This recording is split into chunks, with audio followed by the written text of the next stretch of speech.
C'était donc Les Ponts de Tokori, un film signé Mark Robson. Demain, à partir de 21h, nous verrons ensemble le film pilote d'une nouvelle série qui a pour titre Chronique des années 30, réalisée par Richard Sarafian. Série qui vous sera proposée par la suite tous les vendredis à partir de 20h. Ceci donc demain dès 21h. Nous allons maintenant passer aux informations avec le digest du JTL que vous présente Alain Chartier.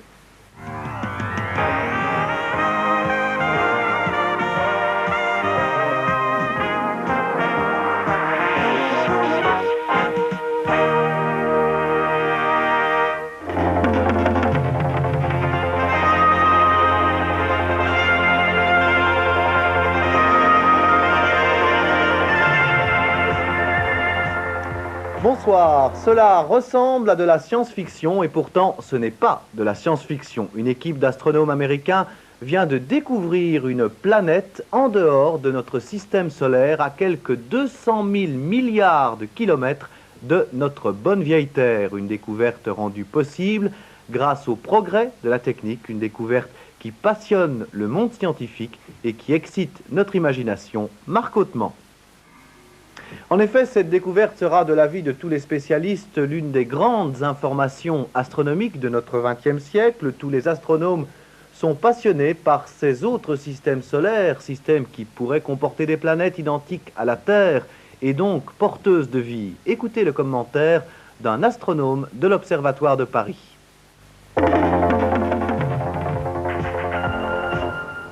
Important sommet de l'OTAN demain à Bruxelles, sommet au cours duquel on parlera certainement sécurité après les attentats d'hier des cellules communistes combattantes, mais un sommet au cours duquel on parlera surtout euromissiles, d'où l'arrivée, avec 24 heures d'avance, du secrétaire d'État américain aux affaires étrangères. George Shultz a rencontré cet après-midi le Premier ministre belge, Wilfried Martens, et son ministre des Relations extérieures, Léo Tindemans, pour discuter de l'installation des euromissiles sur le territoire belge. La Belgique, tout comme les Pays-Bas d'ailleurs, doivent prendre une décision définitive au début de l'année prochaine. Cette première entrevue a été qualifiée de positive par les Américains. Écoutez la déclaration de George Shultz à son arrivée.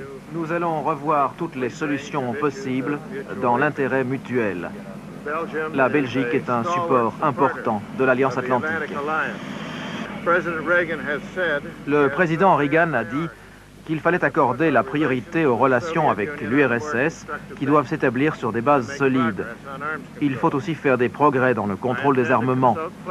J'ai l'intention de consulter les alliés pour préparer les négociations de Genève en janvier et nous accueillerons avec plaisir toute tentative de l'URSS de renouer le dialogue sur le contrôle des armements.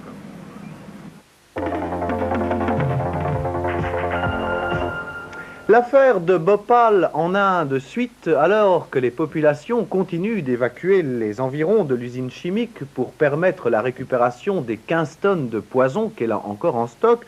On a appris aujourd'hui que des spécialistes des armes chimiques déguisés en médecins sont venus très discrètement examiner les effets du gaz toxique sur les malheureuses victimes. Dominique Derda. En bref, les autres informations de cette journée avec une nouvelle tension entre l'église polonaise et le gouvernement de Varsovie. Un gouvernement qui a décidé de faire enlever tous les crucifix dans les écoles du pays, des crucifix qui se trouvaient accrochés dans chaque classe. Dans certaines écoles, d'autres croix peintes sur les murs, par exemple, ont aussitôt fait leur apparition, alors que l'église, très officiellement, a demandé que les crucifix retrouvent leur place. Un conflit qui, vous le voyez, vous l'avez vu sur ces images, a même dégénéré en occupation d'écoles et en manifestation de protestation.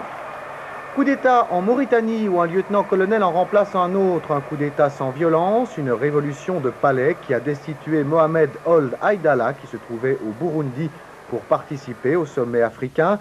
Le nouveau chef de l'État mauritanien est considéré comme un modéré, indépendant et intègre.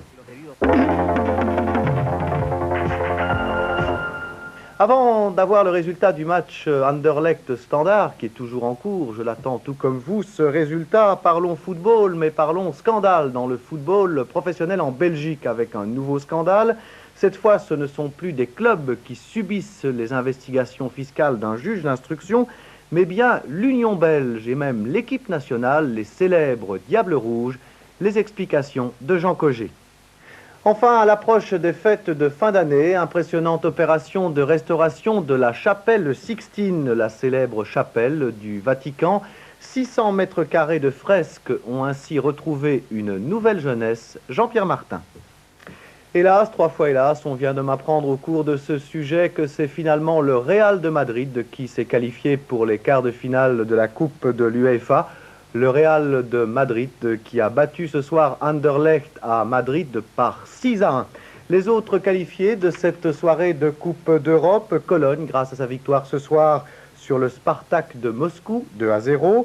Sarajevo qui n'a laissé aucune chance à Craiova 4-0. Tottenham, malgré un match nul face au Bohemian de Prague, un but partout.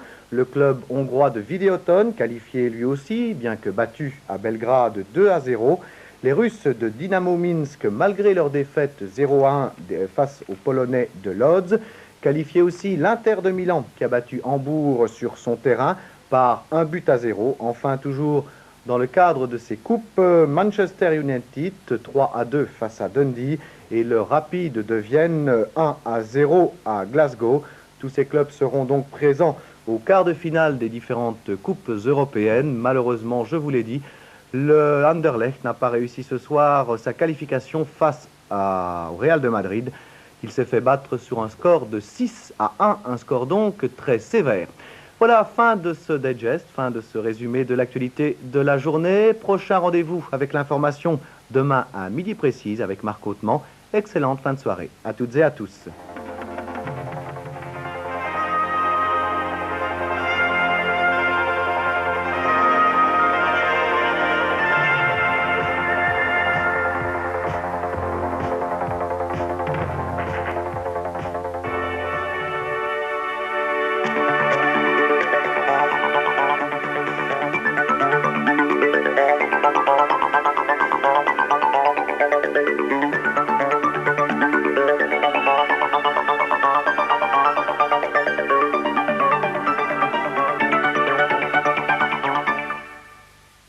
La météo vous est offerte par Ozo. Ozo, le spécialiste toute friture.